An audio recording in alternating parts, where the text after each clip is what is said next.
Monday, former Charlotte police officer Randall Kerrick says he thought 24-year-old Jonathan Farrell was trying to attack Kerrick and two other officers. Get on the ground! Get on the ground! Get on the ground! Thought I was gonna die. This video shows the interrogation of a cop who shot an unarmed man 12 times. On September 14th, 2013, Jonathan Farrell, a 24-year-old former college football player for the Florida A&M University Rattlers, was taking a coworker home when he was involved in a car crash. It occurred in a residential neighborhood, and Farrell went and knocked on the door of one of the homes to see if he could get some help.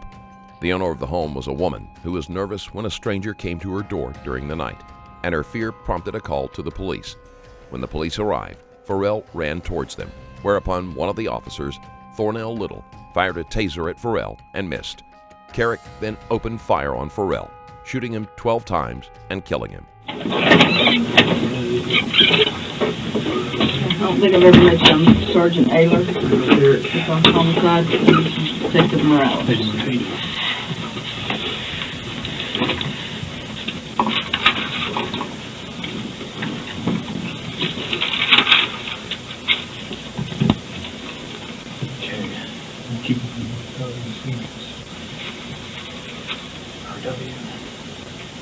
And what's your code? 4582.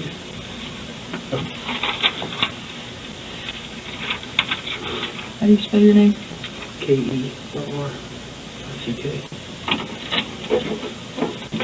I'm just gonna start the tape, and then we'll go through everything, okay?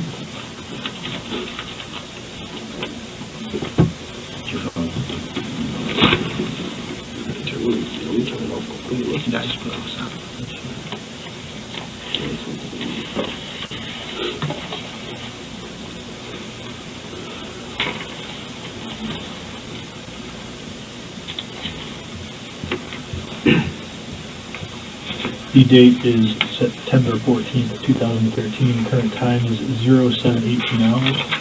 This will be a recorded statement in reference to case number 2013-0914-035002 for the OIS and the D&E 2013-0914-023600. Interview will be taking place at the Law Enforcement Center in Injury Room 2227.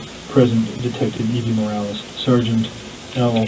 Ayler, Attorney Emma Green, and Officer R.W. Kerrick, that's K-E-R-R-I-C-K, code number 4582. Officer Kerrick, you understand this being recorded?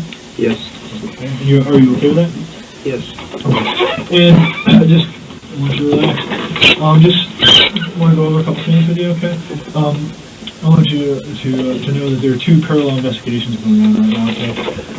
The first investigation is the criminal investigation. That's what we're investigating, okay? There is a second and simultaneous investigation going on, and that's an internal investigation which is being taken care of by our internal affairs department, okay? Do you understand that? Yes. And I want you to understand you're not in any trouble, okay? You are free to leave at any time. You're here voluntarily, okay? And this is a voluntary statement, okay? You don't have to talk to us, but what we really would like to do is just, to help us with our investigation, we'd like to Anytime an officer discharges their weapon, there must be an investigation. The investigation itself is not indicative of guilt, but it is required for the purpose of transparency. get your side of the story and get everything that happened tonight, okay? With that said, are you willing to talk to us right now? Yes. Okay. We appreciate that very much. There's a couple of things we have to do administratively real quick before we get into everything. All right.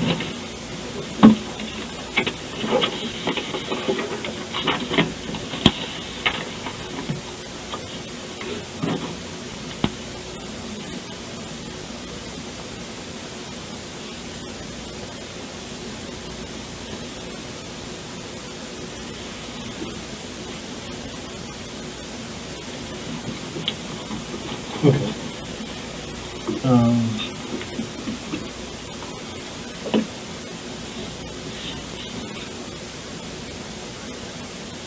What was your date of hire? March 22nd, 2010. 2010 something? Were you an early hire? I worked in animal control for a year. Okay, so when did you actually I started the academy? academy April 25th of 2011.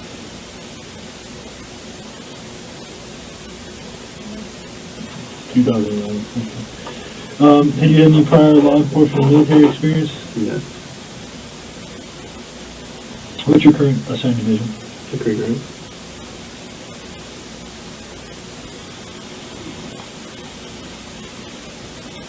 And what shift do you assign? Third. And what are your hours? 8:15 p.m. to 6:30 a.m.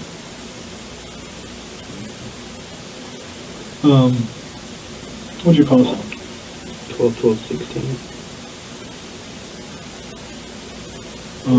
Yes. And what radio talkies are you on? Hickory Grove. Independence. Do you want any water or anything? Who's your supervisor? Sergeant Couts. Tonight, Yes, sir. Sergeant Couts. And what uniform are you wearing tonight? This would be the Okay, the uniform you're wearing currently. What's your height and weight? 5'7", 158 pounds. How much sleep did you get before shift tonight? 7 hours. And did you work any off-duty prior to working shift? Yes, sir. What vehicle were you in? Vehicle was 028 Were you the driver or passenger? driver. And did you have a passenger? No. A partner would be a potential witness, but even they will have to be investigated as well. Even if they didn't fire their weapon, it would have had to have been determined if they were in any way culpable and if they took any measures to de-escalate the situation. Did you use your DMVR tonight? I did. One more time? For the emergency response. Okay. Was it on during this incident, or did you turn it off? It was turned off when I arrived on scene.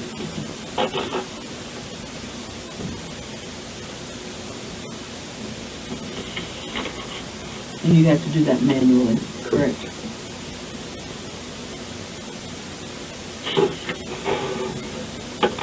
Alright, do me a favor, make your duty weapon safe. Sure.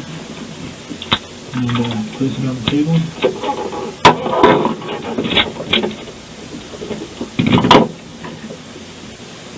Do you have any, did you get any blood or anything on you?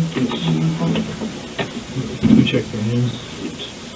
My hand is medic had put some stuff Okay, on that's it. fine. Yeah, no, it's more for your safety. But you do have some on your uniform?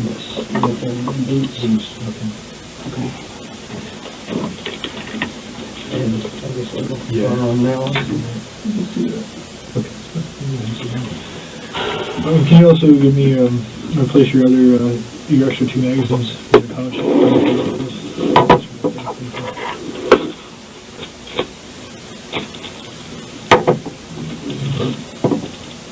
Your duty weapon is a Smith & Wesson M&P 40. Yes.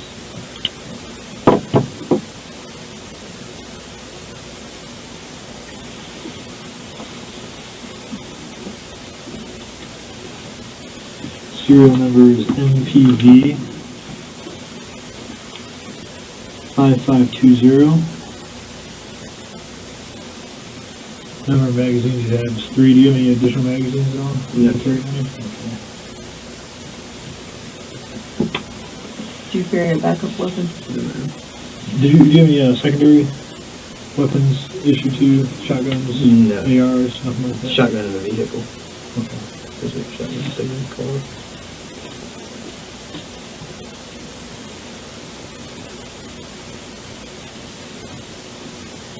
You have 1 Winchester 40 S&W in the chamber. Magazine in the magazine well.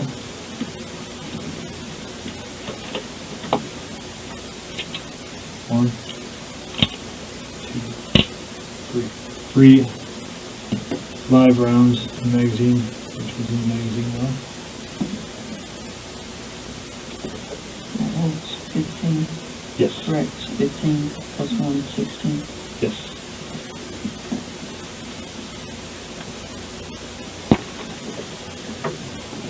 Mag pouch. What? I'm sorry. No, wait, I'm speaking out loud to myself here.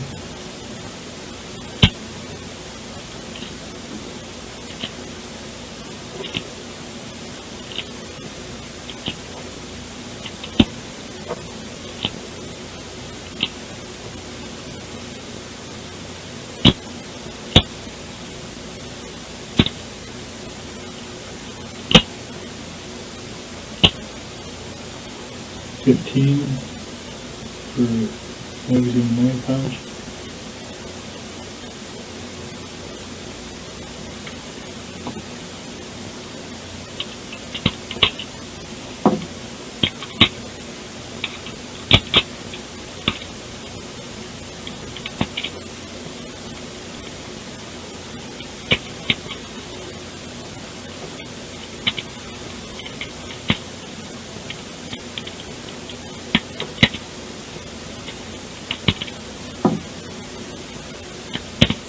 The ammunition is counted to make sure that each shot is accounted for. Farrell was shot 12 times.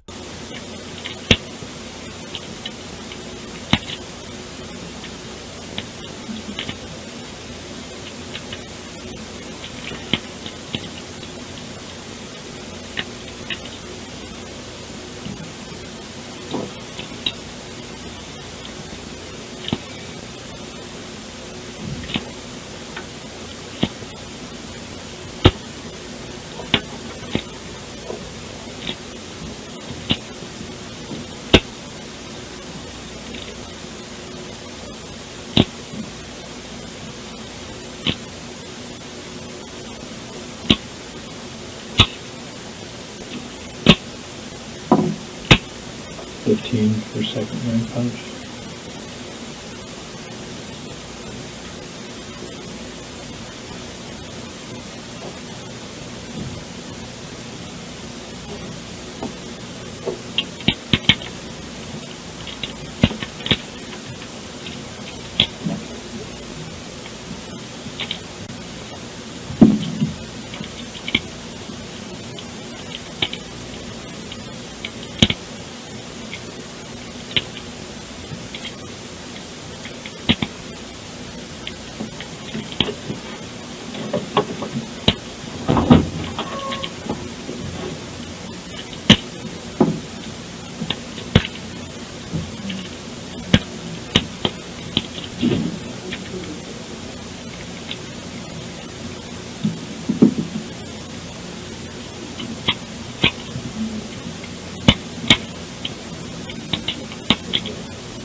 Yeah, put all this stuff over here.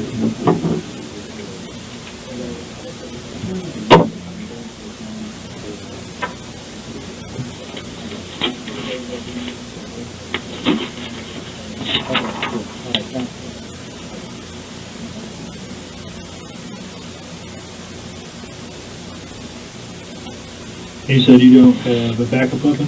That's okay. Kerrick only fired one weapon, the only officer on the scene to do so. And you do have a shotgun in the car. Did you deploy that tonight? Yes. Okay.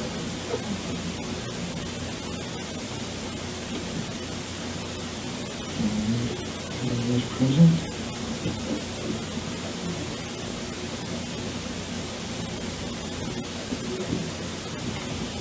Do you take any notes or anything tonight?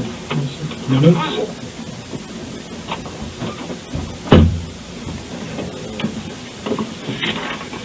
Okay. What we're gonna do is just go through everything. Just from when you checked on tonight, and just go through everything, calls for service and answer tonight, what you did, up through and up to and through the event which occurred tonight. Okay. Okay. I went out to my patrol car after roll call checked the car over, got logged on, got a found property call, reference a firearm, went to the house, picked it up, turned it into property control. Went back to the office, completed the report, left the office, received another call for service. I think what it was.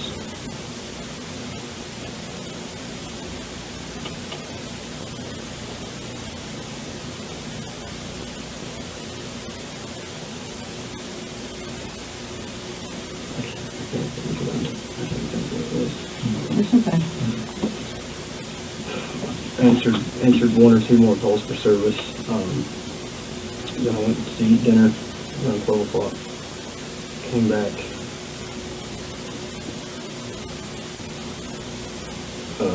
Went to another call for service. Was at Larson, the gas station. Left there. Went to zone check. Our Cricket store. They sent a CAD message that the one just got broken into in Day 3. So I checked that. Left there, pulled into the office parking lot. I was fixing to walk inside when I heard already one B&E call go out. 2 officers got dispatched to it. The suspect was on scene. So I had dispatch add me to the call. I activated my emergency equipment, proceeded to the location. Prior to pulling into the neighborhood, I turned off my emergency equipment. Farrell had crashed his car in a residential neighborhood and was attempting to ask someone if they would call for help. He knocked on a door, and the owner of the home called the police. Pulled up on almost right in front of the house. Shone my spotlight.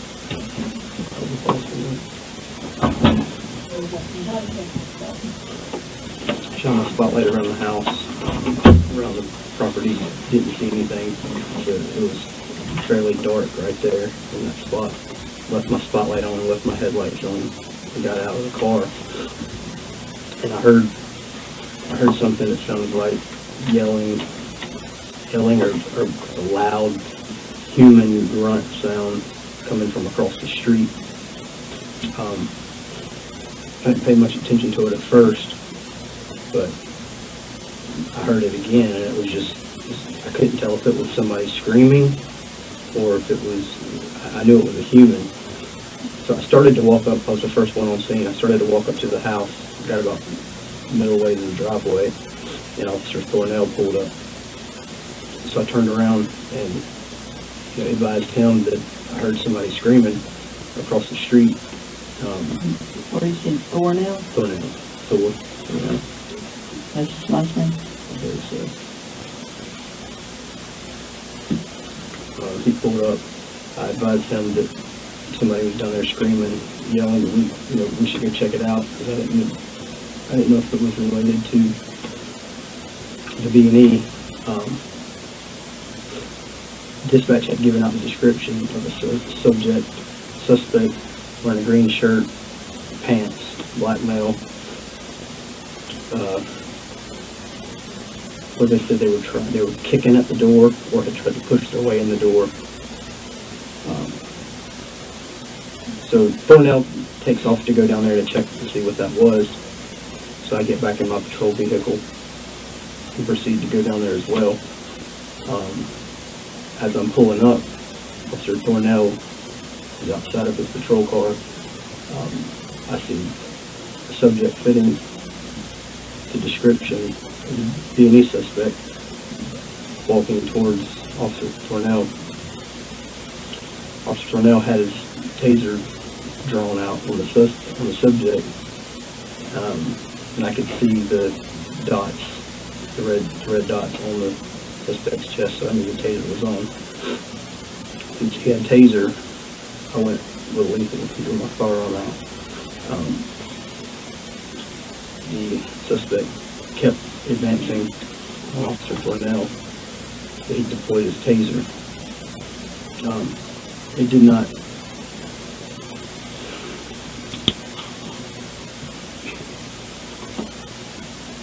Little would later testify that Farrell had said, "Shoot me twice," as he ran up on the officers.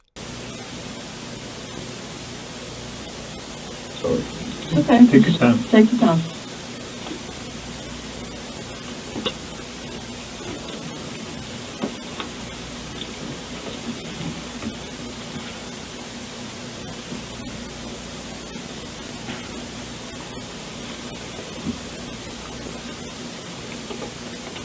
Taser did not affect the suspect in any way.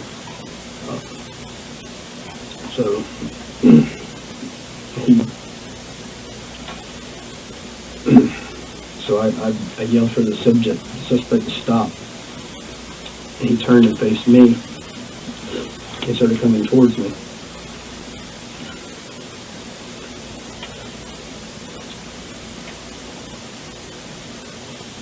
And he kept coming towards me, and I was yelling, "Stop! Don't move! Don't move! Stop where you're at!" I was actually backing up in the process slowly, still had my gun drawn on him, but he was completely focused on me.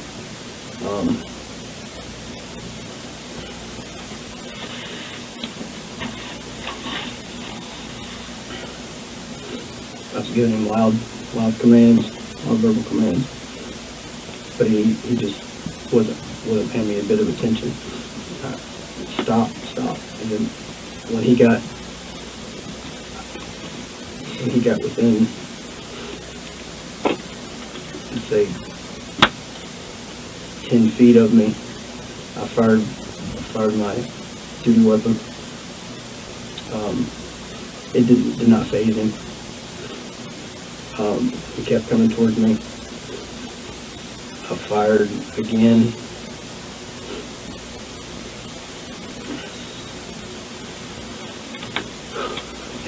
And in the process, I was still backpedaling. It was starting to seem like my firearm just wasn't working. So like I fired three to five shots, standing up. Somehow I ended up on the ground. I'm not sure if he pushed me or if he tried to grab me. I ended up on the ground, and he started to advance up my pants leg.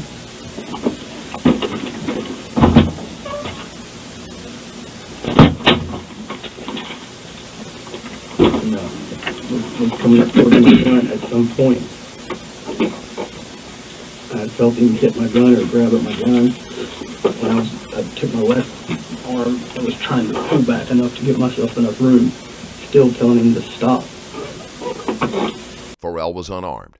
Kerrick could see this, but was worried that Kerrick might be able to overpower him and take his weapon.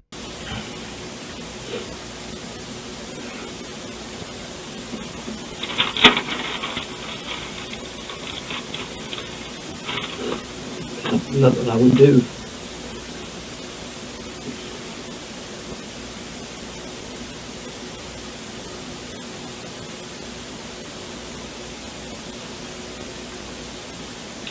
Nothing I would do to get him off of me. And so I fired again. I felt like it was 2 times, and I guess striking him above the shoulders as he was coming at me, trying to get to my gun.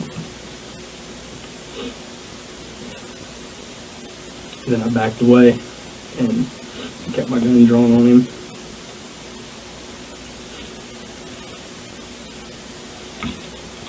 And he was still trying to advance towards me, but I just kept my gun drawn on him. I couldn't see his hands. I kept telling him not to move. Then Officer Parks showed up and put handcuffs on him, and everybody was asking if I was okay. And I remember just going and sitting in the patrol car.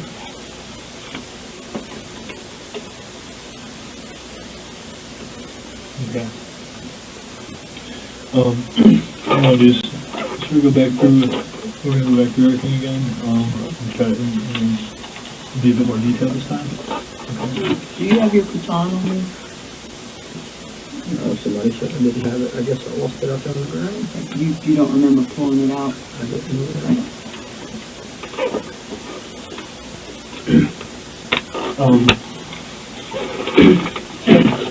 Go back to, you said you had arrived back at the team office, is that correct? Prior to going to the office. All right. And what were you going to the team office for? I was actually going to go try to get a vacation day for today. Okay. Saturday. All right. You said you heard this call go out. How did you hear about this call?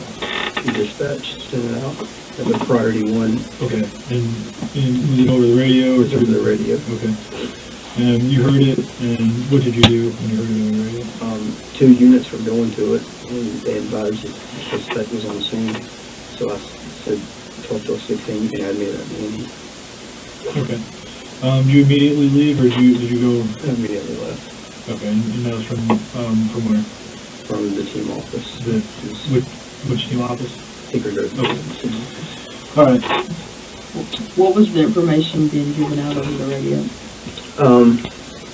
What I recall of it is that there was a party one being a female was at home, said somebody was trying to, I don't remember if it said kick in the door or get in the door.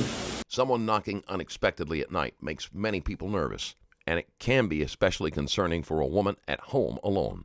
In her panic, she may have misread the situation. And as I'm driving to the call, another officer had asked dispatch to give out the description, or had asked if this female knew the suspect, because, we get that a lot of times.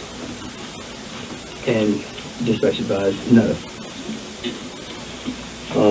Then the officer had asked the description, and she had said a black male, green shirt and pants.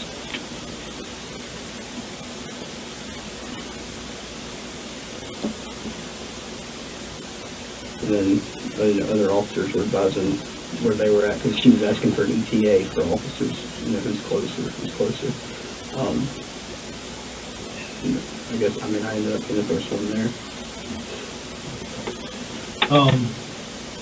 So you received information that a female was home, and that was the caller, correct? And that a suspect was trying to either kick or get in the door? Correct. Okay.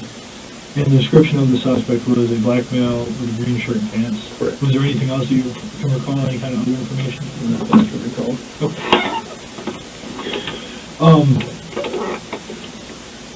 And let's go back to when you left the office. What type of response did you utilize to get to this? Emergency response, emergency equipment. Okay, and describe that for me. It's turning on my blue lights, activating my sirens, and running the alarms on. How long, if you recall, and if you don't, or if you don't know, how long do you think it took you to get from the team office, Hickory Grove team office, to the scene? Maybe 5 to 10 minutes, 5 to 8 minutes. Okay. All right. When did you deactivate your blue lights and sirens? About a quarter of a mile from the residence. What was the purpose for doing that? I was figured that the suspect was still on the scene. The last update we had, that he was out in the front yard. I figured if he was on scene, I didn't want to spook him off, because if he hears you coming, obviously he's going to run. Okay. So you're saying you didn't want to alert him? Correct. Is that correct? Okay. The sirens of a police car might have scared away an actual burglar, but likely would have had no effect on Farrell, who was doing nothing wrong. All right. When you arrived on scene, tell me what you saw, what you observed, and what you did. when I arrived on scene, there wasn't hardly any light at this house. It was a very dark front yard. There is a few street lights in the neighborhood, but this particular house is kind of on the corner of the street, kind of where the neighborhood begins. So there's not really, it's very dark right there. There's not a house to the, if you're facing the house, there's not a house to the right of. So the yard was dark. I shone my spotlight in the front yard, looking around to see if I saw anyone. Got out, exited my patrol vehicle, left my spotlight on in the front yard, and that's when I could hear some yelling, grunting across the street, closer to the pool house. Are you familiar with this neighborhood? Have you been there before? Is this your assigned response area? It's not my assigned response area, but I have been in the neighborhood. Where did you park in relation to the house? Were you right in front of it or a couple houses down? Kind of right on the corner of it. Not directly in front of it, but right on the corner of it. Is this up here? This map? Here's just the house. Familiarize yourself with this This is the house. I parked about right here. Okay. Draw a box and put a number 1 there for where you park for your patrol vehicle. You took the direction of the car.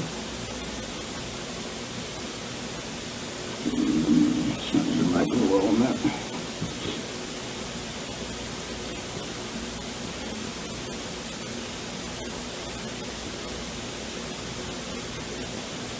You already see. Yeah, just this way your car's facing.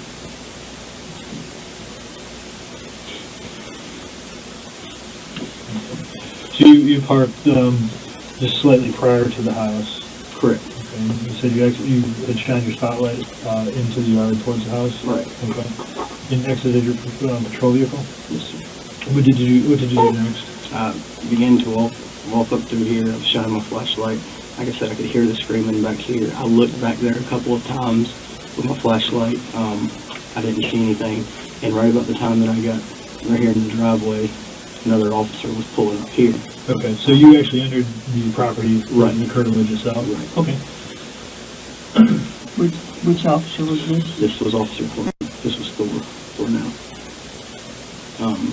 He had pulled up, and I guess he got ready to exit the car, and I told him, I said, hey, there's somebody screaming really loud down here. Let's run in there and check that out real quick. I believe another officer was coming up from this way, this direction. I'm not sure who it was. And I can't be 100% sure, but I believe an officer was coming from right there. Officer Neal wasn't far behind me. So I told Officer Thor, let's go check this out. So he takes off down through there. Okay, so Officer Thor, he never exited the vehicle? His vehicle? No, sir. Okay. What did you tell Thor when he arrived? I said, hey, there's somebody down here yelling and screaming, or making a real loud noise, like a grunting sound. And I said, let's go down here and check this out, because I don't know if it has anything to do with this. I don't know if this guy's done grabbed this female out of this house and took her down here,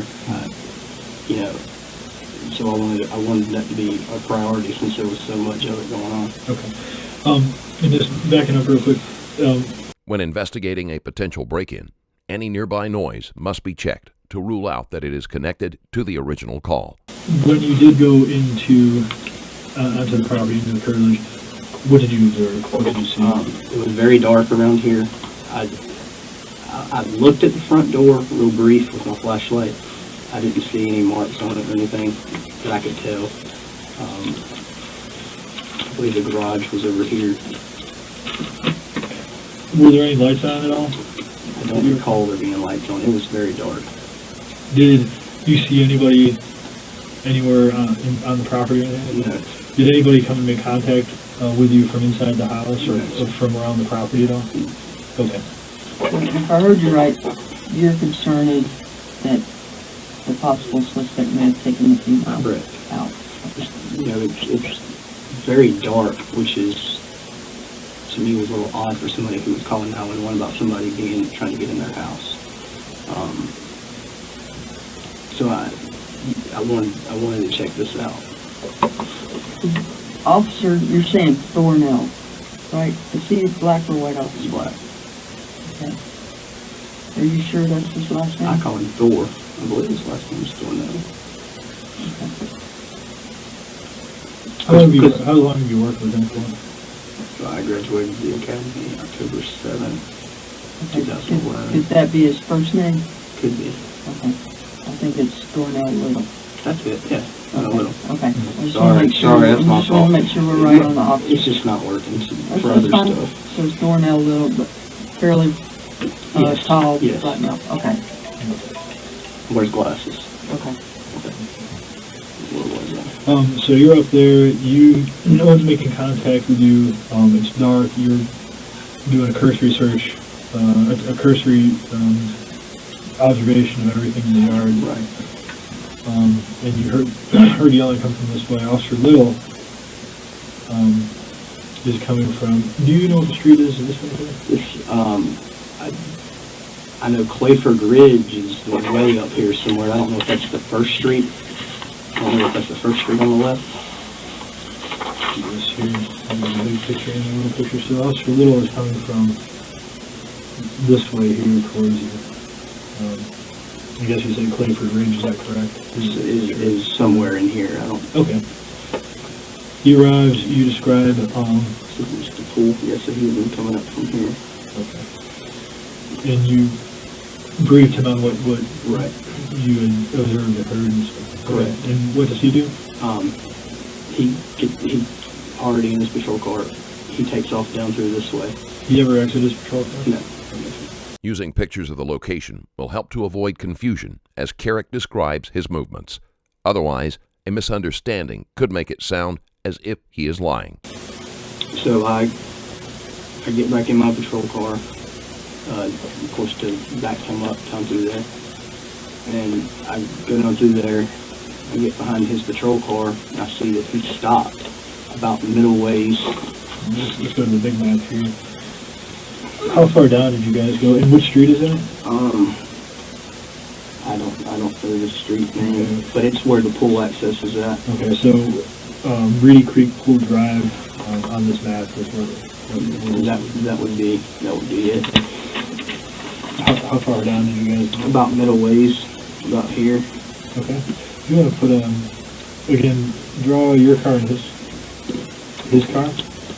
And if you could put a 2 for your car. Draw it kind of big. Let me see it. You mind if I stay that there? Okay. Okay. And just what direction your cars were facing.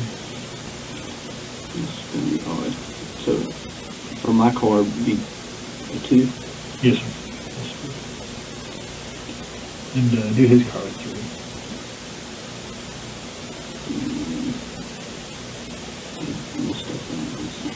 If you need to draw it a little smaller, you can do that.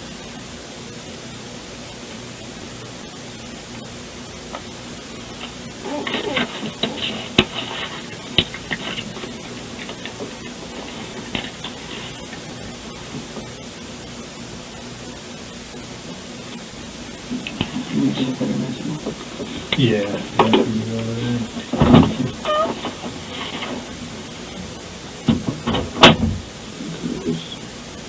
You see that? We're gonna do something. We're gonna do a better marker. I usually bring one in and figure out one. There we go. That's what we need. Okay. Just do this over then, right? Yep.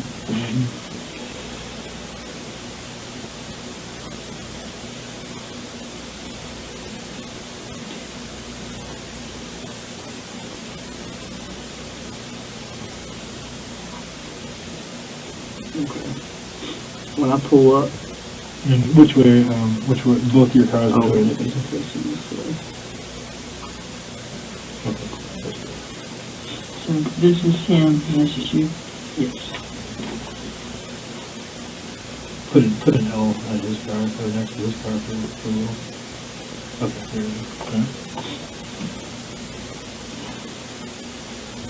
Okay, when I pull up, Little is out of his patrol vehicle.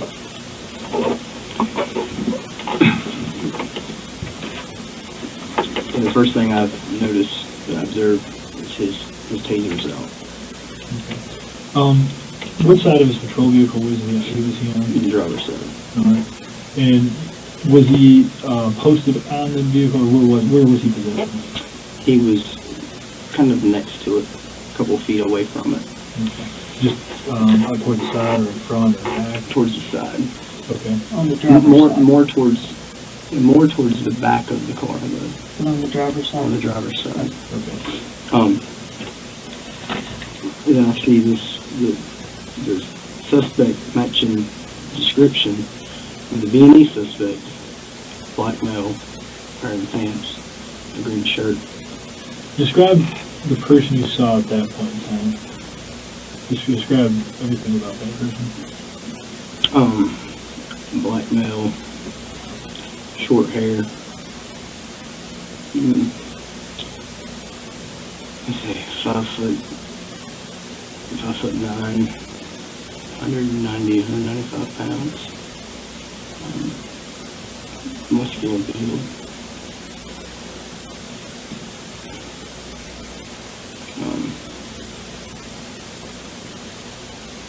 He had some crazy looking eyes. I don't know if he was wearing contacts. Elaborate on crazy looking eyes. What? It was dark, so it is hard to say how good of a visual Kerrick could have had of Farrell's eyes. It is possible Farrell was wearing contacts, or the appearance may have been due to lighting and reflections. What drew your attention to his eyes, and try to give a bit more detail about crazy looking? They almost look gray. Okay. They almost look like they were a hologram of some sort. They almost looked like they were gray. Like you see sometimes people wear Wearing contacts. It was very strange.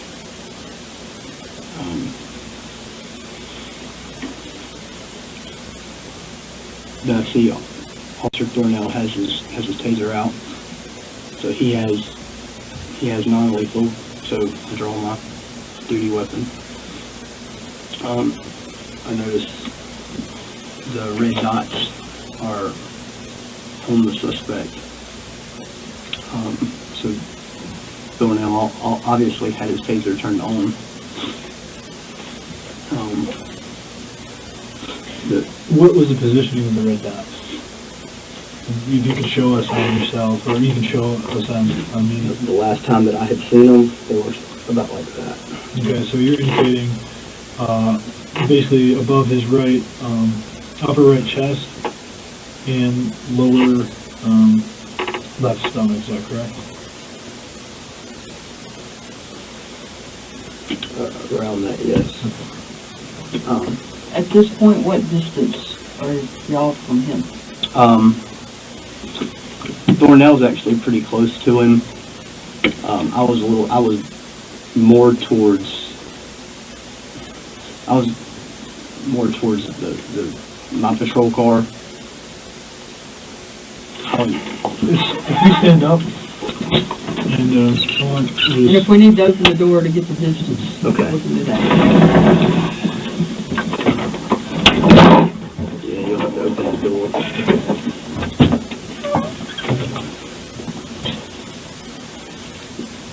The detectives ask Kerrick to act out the events. They will then try to match his version with the forensic results to see if there are any discrepancies.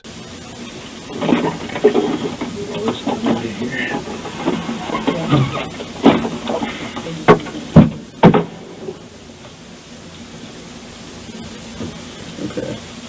Where Christian's at is about where they were, and I was about to be there. Yeah, hang on a second. Okay. Where that blue chair is at. That seems probably pretty close to where they were at in conjunction to where I was Okay. at. Were they? So you Was that where Officer Little was? And That would be where Officer Little was. okay. And the suspect, at this time, when I noticed him, he would have been at the far wall where the glass is at. Okay. Okay? I'm me, you're Little. Okay. So I'll be. So I should be facing this way. Correct. Suspect Correct. here. Okay. Now, Thornell has his taser out, and the suspect is coming towards him. You come towards first. Okay, so you're back there, Yes. and Little was about where the Right. computer is, Right. and And I'm almost to the window. and I'm coming in slowly, and I stop about right here. Okay, just gets on the tape. You're back here against the wall, you're back here against the wall. Officer Little would have been about where the computer is Yeah. out here, and the suspect would be almost to the wall where the window is to the building. Roughly. Correct? That's Roughly. when you're in initial contact with him. Roughly. Okay. All right. Okay. Keep going. Okay. Yeah. Mhm. Yeah. keep going. Okay. The suspect still approaching Officer Little. Mhm. You know, he didn't care. The taser was on him. Was he saying anything? Did you hear him saying anything? Was he grunting still? I don't remember if Okay. he was still grunting, but he just had a very, say, aggressive posture. He just acted like he didn't care. Describe that in detail. You're Well, doing just show us how. Yeah, show I us mean, how he was. Was he clenched up? Yeah, he was coming towards Officer Little, kind of like this. Just, I can't recall that he was squeezing his fist, but it was, you know. But he had his fist balled up. You're indicating he had his fist balled up. Yes. Okay. He was coming at Officer Little. Officer Little had turned to the side, and the suspect was right here. And Officer Little had tased him. Probably. Can we show that distance in here, or do we need to They do can it? probably do that in here. Can we do it this way? Sure. So show us, you be the suspect and you show us the distance you think Okay. Officer Little was. About right here, when he actually tased him. Okay. And is Little, are you giving him commands? I don't remember if he was or not. I couldn't hear if he was or not. Okay, were you giving any commands? At this point, I was not. Okay, so he deploys the taser? He deploys the taser. Little may have misheard Farrell when he believed he said, "Shoot me." In the context of everything that was going on, it would have made more sense for Farrell to say something like, "Don't shoot me." Did not. I saw the little confetti come out, and I heard the taser sparking, but did not phase the suspect But whatsoever. do you know if the probes actually stuck? I do not. Mm. I do not. But I know he didn't flinch. And that's when I yelled, "Stop, stop," and he focused on me. Now where are you at? You're still little. At this point. Where are you at this point? Okay, I'm little, Yeah, you're little, and this is the distance here between little and suspect. Okay. Where are you at? about like this. Okay, if you're little, I'm gonna be you. Where are you at? And we'll have to go. Well, I'll be little. Okay. How about that? That'll keep it. I'm little. I'm here, and I've deployed the taser. Where Okay. are you at? Way back here. Way back here. Yeah. In an estimate. We can do this again. You stand right there. Okay, so I'm. Okay. He's He's the suspect. I'm you're little. You can scoot on up there closer to him. If you turn to the side, I can get a better vision because the suspect is actually to the side. And that's him turning to the side. Yeah, and you face him. It's kind of like that, yes. Like this. Yes. I was farther than this. Okay. Further back than that. Much Yep. further, or just a little bit further? Go to the corner of the desk. Okay. So the suspect is at the corner of this desk the computer's on. I'm up close to him and you're where you're at. Yep. And then I said, hey, stop. And he looked at me, focused on me, started approaching me Okay, so now he's moving. aggressively towards me, and I have lethal on him. So as he's approaching me, I'm backstepping, Okay. and I'm yelling, stop.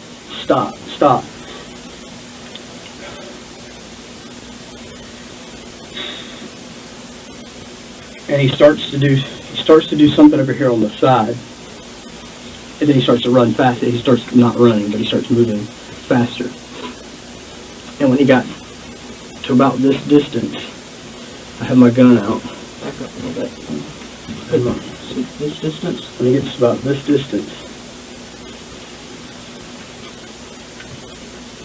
I fire my weapon, and it doesn't faze him.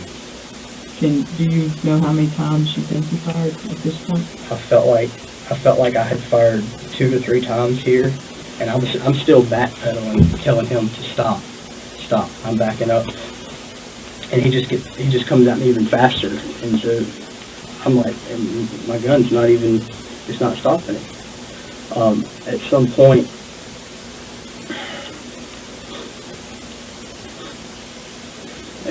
I'm not sure if he pushes me or if he grabs at me, but I fall on the ground. Okay.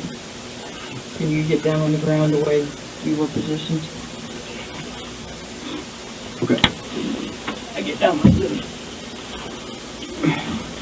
and I believe he was still up. Tell me about his hands and his positioning of his body. At this point,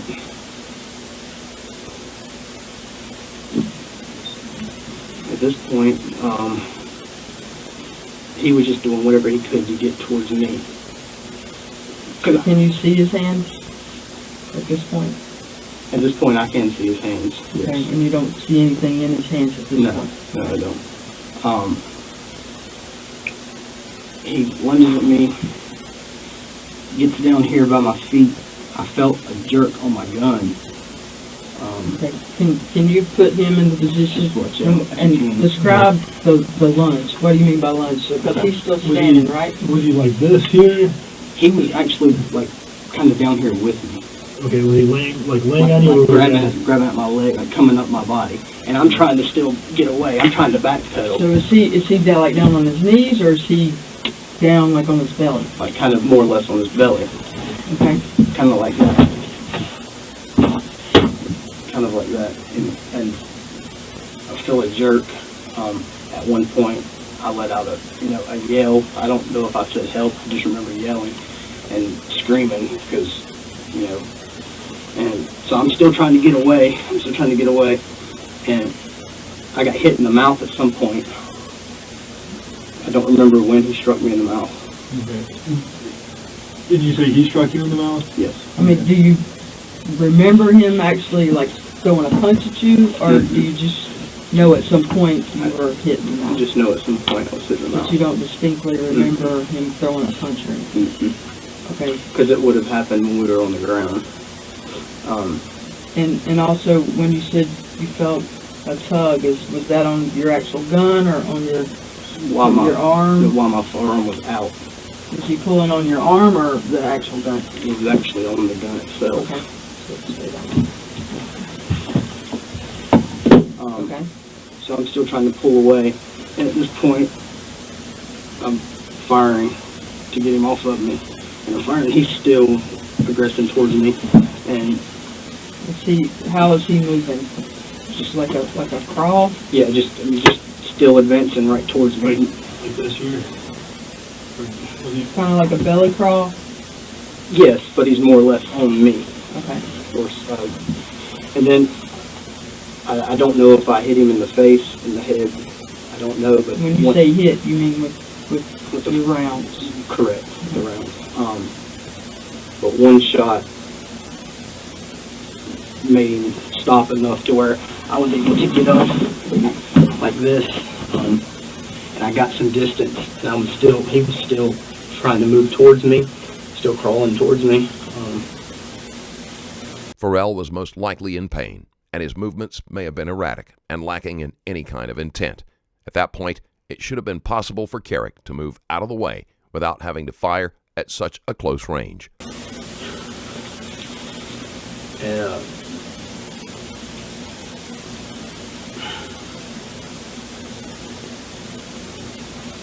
I was still yelling for him to stop. Stop.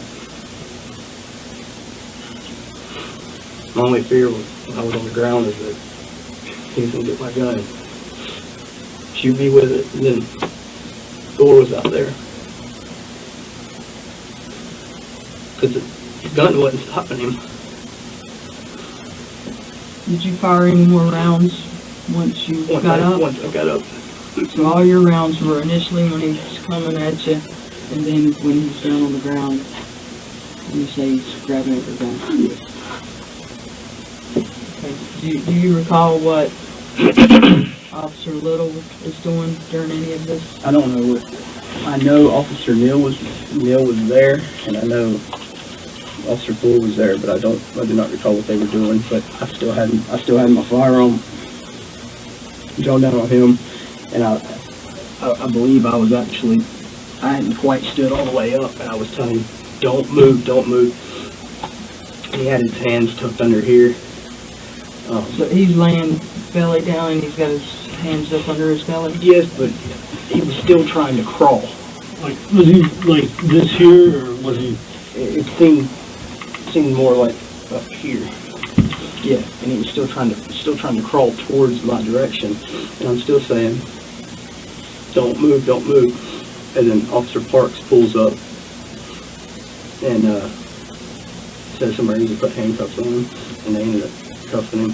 They asked me if I was okay, looked me over real good, and then had me go sit in my patrol car. Okay.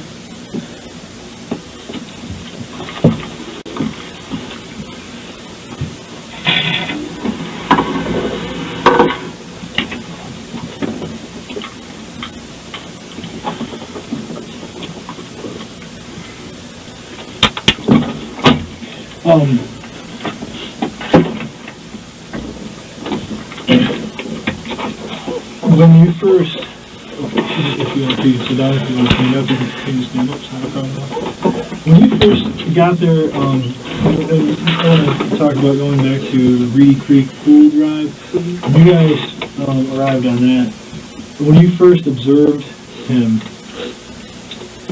what was his clothing description? What was the clothing that you saw on him? A green t-shirt, kind of a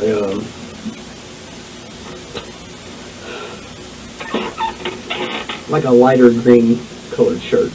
Okay. Do you remember your pants, shoes, anything like that? He was wearing long pants. I don't remember what color they were. Okay. Do you recall any other outstanding features about him? Jewelry, tattoos? Did you see if he was injured in any way? No. Okay. I can't recall. Do you recall what Officer Little was saying? I do not.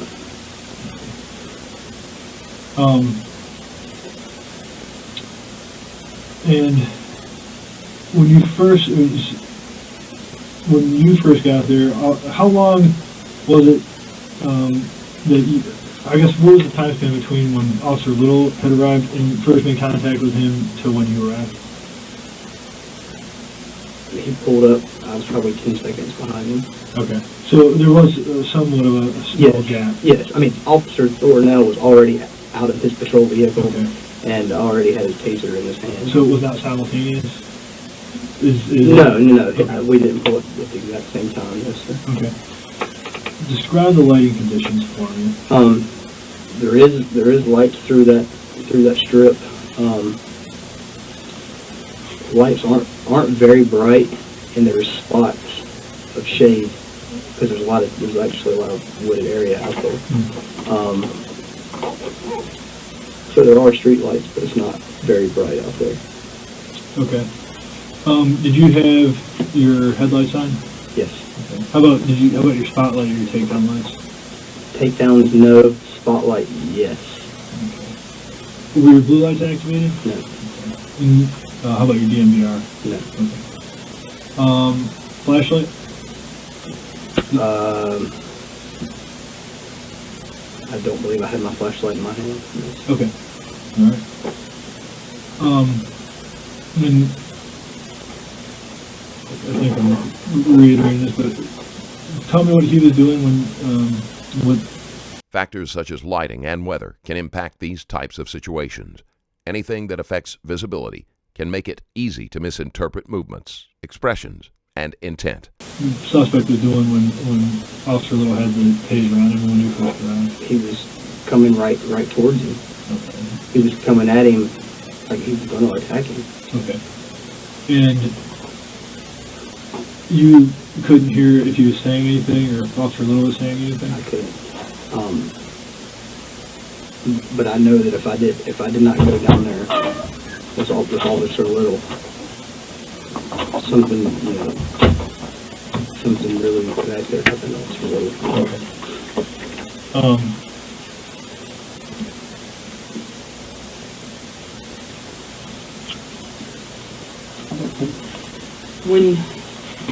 When you first see him and you see that Officer Little has his taser and you see the dots on him, can you explain why you pulled your weapon? With our training that we go through in the academy and just my experience on the job,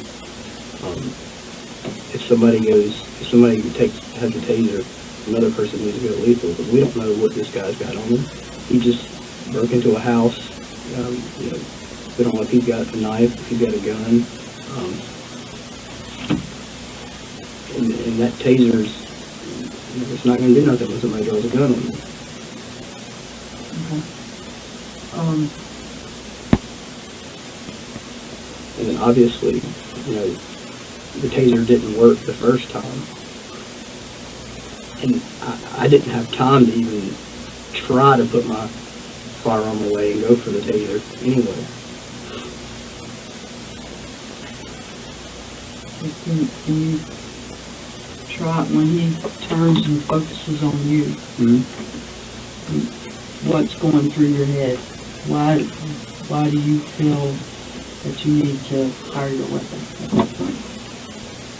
At first, I try buying some distance by backing up, and I'm telling him to stop, hoping that he'll stop.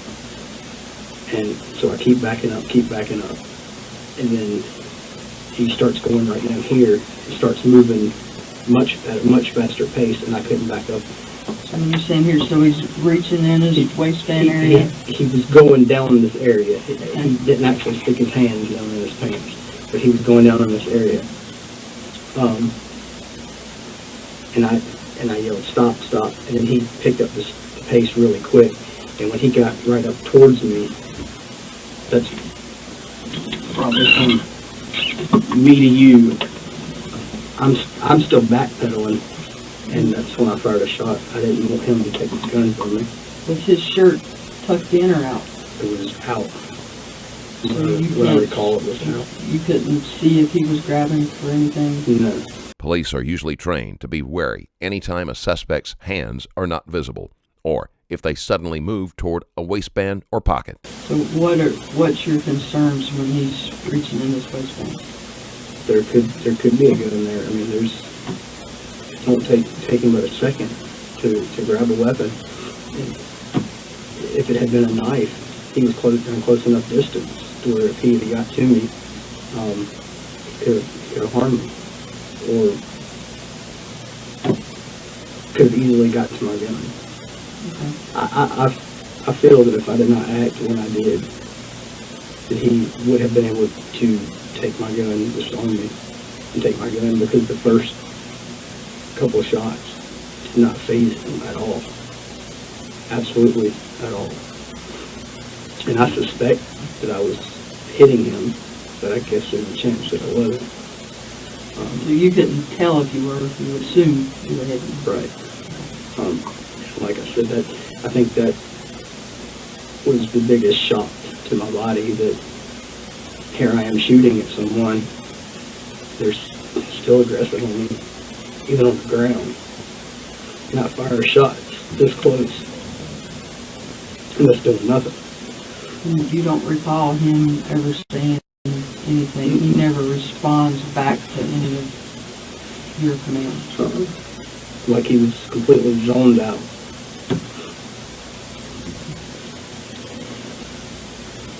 Did you, when you actually make physical contact with him, did you notice anything about him, about his person? Did you observe or any other senses take any kind of effect at all? Did you smell an odor? No. Mm-hmm.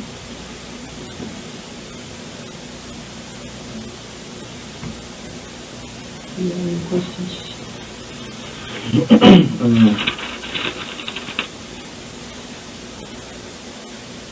You said you knew that he had already deployed his taser because you heard him talk, right? Yes. And he still just walked right past the officer. Correct. Towards you. Correct. And can you show the officers, show the detectives the inside of the mouth where you were struck? You want to watch them? Yeah. You watch them. That's an open bus. Here, these are clean.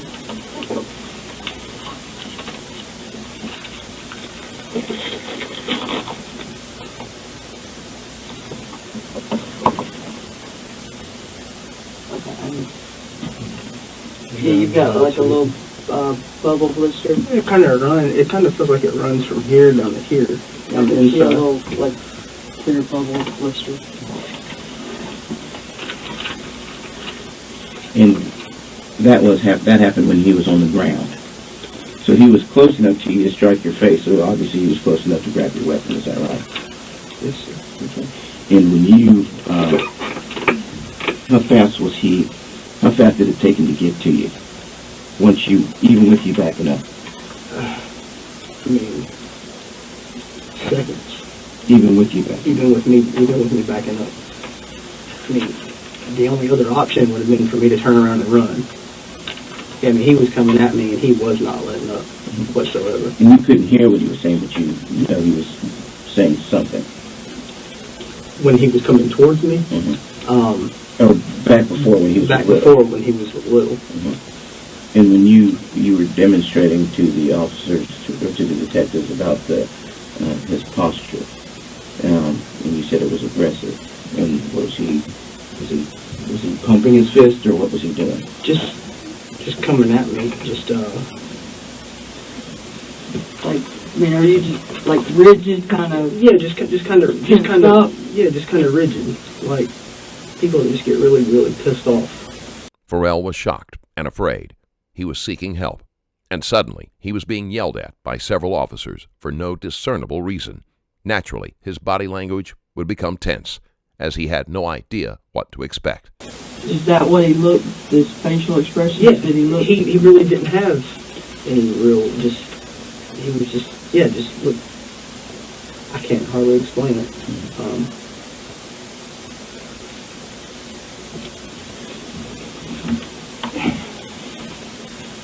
I mean, he was just bulked up, and just coming straight to wherever he was going. He wasn't focusing on nothing over here. When he had his mind set on me, he was coming towards me.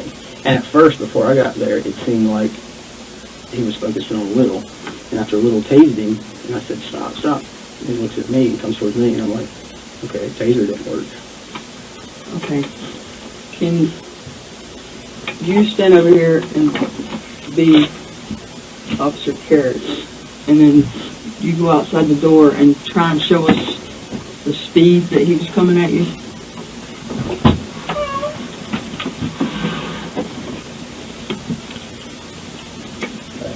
At first it was just a brisk walk. I'm backing up, and then he was like this, and then he starts doing like this, and when he gets to about right there is when I fired, That's when you fired the shot. first round. So he was right on top of it. I felt like he was right on top of me. Okay. So, in your words, can you try just to clarify what aggressive act he was doing that made you felt like you needed to shoot at him? What's going through your head? I felt like that if I did not shoot at him, he was acting like he was going to cause me harm. I felt like he would take my firearm away from me. He was close enough to do it if I hadn't fired around. But it took my firearm from me. I felt like he would have shot me with it. And then Thor would have been out there in a gunfight with a suspect who... So, and some of that's based on how quickly he's moving towards you, and that you're telling him to stop if he won't stop? He's coming towards a deadly force situation. He's coming at me. I've got a gun drawn on him, and he just didn't care. He didn't care. And he fit the description of somebody who just broke into somebody's house at whatever time of night it was, 2 or 3 o'clock in the morning.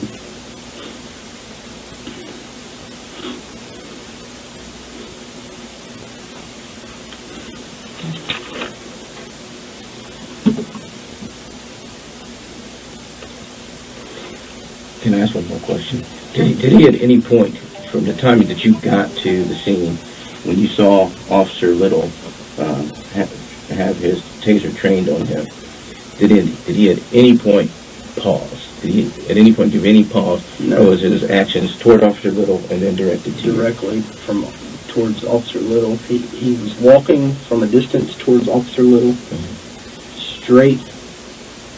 I don't know if when I pulled up, it pulled his attention off Officer Little. Officer Little tased him, and he just straight towards me. Not once did he pause, did he flinch. Absolutely nothing. So the whole thing was fluid. He was yes. going towards him, focused on him. Then you're giving him commands, and now it's focused on straight towards me. Absolutely nothing. Kerrick describes the event as unraveling quickly, which is consistent with other statements. At any point, did you consider reholstering and going hands-on? I wouldn't have had time. I wouldn't have had time to holster my weapon.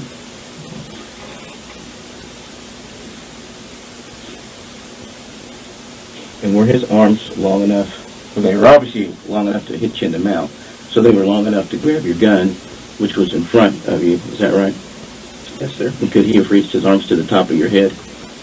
Yes, sir. How tall are you again? 5'7". And how tall were you estimating him to? 5'9". So he was taller than you? Yes. And you described him as fairly muscular. Muscular good. Yeah, he wasn't fat. He wasn't real skinny. And you've never seen or dealt with this guy before, as far as you know? Man, not aware of it.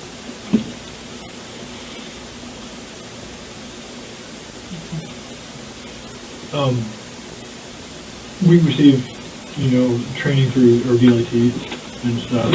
You received that training correctly. Yes. So when did you say you went through the academy? August 25th, I started the academy in 2011. Okay. Prior to that or since then, have you received any type of specialized training? Any training above and beyond what we receive as officers through the department or through state training, anything like that? Yes, sir. Nothing like that? No type of specialized training? Yes, sir. Okay. Nothing through the military, anything like that? You said you were never a member of the military or anything? Yes, sir. No martial arts Yes, sir. training. Okay. We're going to go check on a few things, and then at some point we're going to come back and take photographs of the injury to your mouth and the blood on your uniform and your shoes. And The medics also washed off a lot of the okay. So we're going to step out. So do you want us to turn the camera off, or do you want to step out here We'll and talk step to out. him?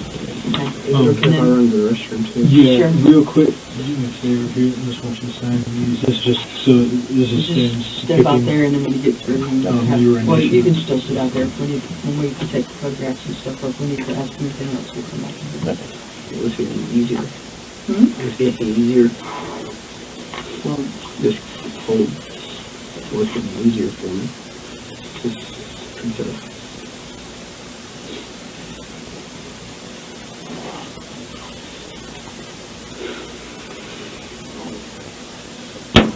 You want to sign this one?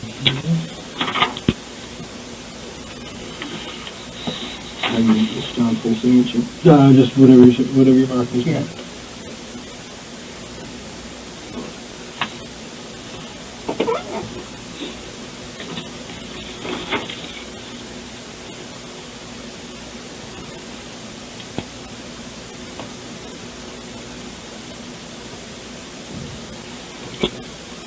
Current time is 08:28 hours. This will conclude this interview. Any more water? Nothing. Anything to eat? I'll let you. No, thank you. Okay. We'll be back in and y'all can step out and talk. The detectives are done with the initial interview. They will probably need to speak with Kerrick again after they compare his statements with those of the other officers as well as forensics.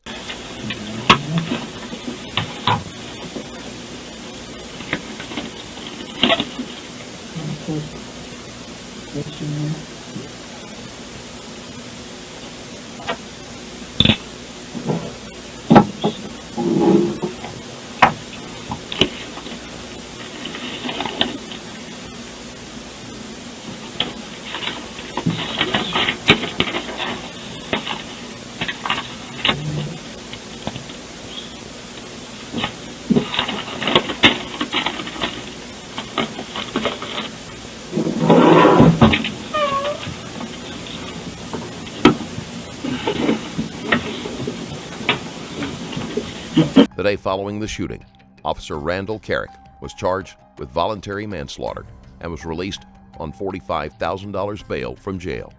On January 21st, 2014, a grand jury declined to indict Kerrick with voluntary manslaughter. On January 27th, a second grand jury did indict Kerrick on a voluntary manslaughter charge. On August 21st, 2015, a 26th district judge declared a mistrial in the case after the jury reached a deadlock, with 8 jurors on one side and 4 on the other. The decision was made not to retry Kerrick.